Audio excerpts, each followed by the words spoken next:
ದಿನ ಕಳೆದ ಹಾಗೆ ರಾಜ್ಯ ಕಾಂಗ್ರೆಸ್ನಲ್ಲಾಗ್ತಾ ಇರುವಂತಹ ಬೆಳವಣಿಗೆಗಳು ಕುತೂಹಲವನ್ನ ಕೆರಳಿಸ್ತಾ ಇದೆ.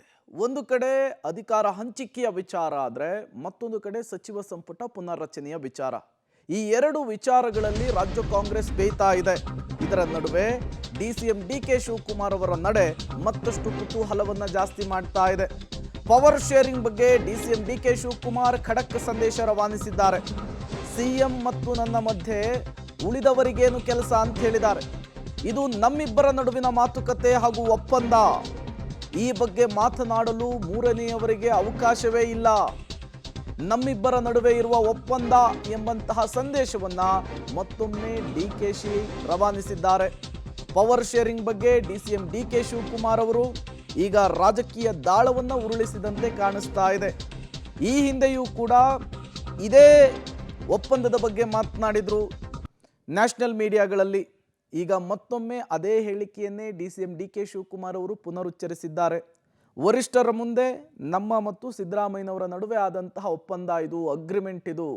ಅದರ ಬಗ್ಗೆ ನಾವಿಬ್ಬರು ಮಾತನಾಡಿದರೆ ಚಂದ, ಉಳಿದವರು ಮಾತನಾಡಿ ದಣಿದುಕೊಳ್ಳುವ ಅವಶ್ಯಕತೆ ಇಲ್ಲ ಅಂಥೇಳಿ ತುಂಬ ಸೂಚ್ಯವಾಗಿ, ತುಂಬ ಸೂಕ್ಷ್ಮವಾಗಿ, ತುಂಬ ಮಾರ್ಮಿಕವಾದಂತಹ ಸ್ಟೇಟ್ಮೆಂಟನ್ನು ಕೊಟ್ಟಿದ್ದಾರೆ. ಇದೇ ಹೇಳಿಕೆ ಈಗ ರಾಜ್ಯ ಕಾಂಗ್ರೆಸ್ನಲ್ಲಿ ಮತ್ತಷ್ಟು ಕುತೂಹಲವನ್ನು ಜಾಸ್ತಿ ಮಾಡ್ತಾ ಇದೆ.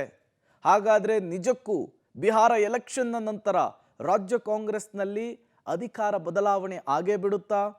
ನೂತನ ಸಚಿವ ಸಂಪುಟವನ್ನು ಡಿಸಿಎಂ ಡಿಕೆ ಶಿವಕುಮಾರ್ ರಚನೆ ಮಾಡೇ ಬಿಡುತ್ತಾರಾ? ಇದು ಸದ್ಯಕ್ಕಿರುವಂತಹ ಕುತೂಹಲ ಜನಸಾಮಾನ್ಯರಲ್ಲಿ. ನೀವು ದಣಿ ತಗೊಳ್ಳೋದು ಬೇಡ, ಯಾವ ಲೀಡರ್ಗಳು ದಣಿ ತಗೊಳ್ಳೋದು ಬೇಡ. ನಾನು ಮುಖ್ಯಮಂತ್ರಿಗಳು ಏನು ಮಾತಾಡಿದ್ವಿ ಅದು ಮಾತ್ರ ಮಾತು. ಅದು ಬಿಟ್ಟರೆ ಯಾರ ಮಾತುಗೂ ಕಿಮ್ಮತ್ತು ಇಲ್ಲಿಲ್ಲ. ಒಮ್ಮತದಲ್ಲಿದ್ದೀರಾ ಸರ್? ಪಕ್ಷದ ಒಮ್ಮತ ಏನು? ಒಮ್ಮತದಲ್ಲಿರೋದಕ್ಕೆ ಈ ರಾಜ್ಯದಲ್ಲಿ 135 ಬಂದು 36 ಆಗಿ 139 ಆಗಿ ಈಗ 141ವರೆಗೂ ತಲುಪಿದ್ದೀವಿ. ನೋಡಪ್ಪ, ನೀವು ದಣಿ ತಗೊಳ್ಳೋದು ಬೇಡ, ಯಾವ ಲೀಡರ್ಗಳು ದಣಿ ತಗೊಳ್ಳೋದು ಬೇಡ. ನಾನು ಮುಖ್ಯಮಂತ್ರಿಗಳು ಏನು ಮಾತಾಡಿದ್ವಿ ಅದು ಮಾತ್ರ ಮಾತು. ಅದು ಬಿಟ್ಟರೆ ಯಾರ ಮಾತುಗೂ ಕಿಮ್ಮತ್ತು ಇಲ್ಲಿಲ್ಲ. ಒಮ್ಮತದಲ್ಲಿದ್ದೀರಾ ಸರ್? ಪಕ್ಷದ ಒಮ್ಮತ ಏನು? ಒಮ್ಮತದಲ್ಲಿರೋದಕ್ಕೆ ಈ ರಾಜ್ಯದಲ್ಲಿ 135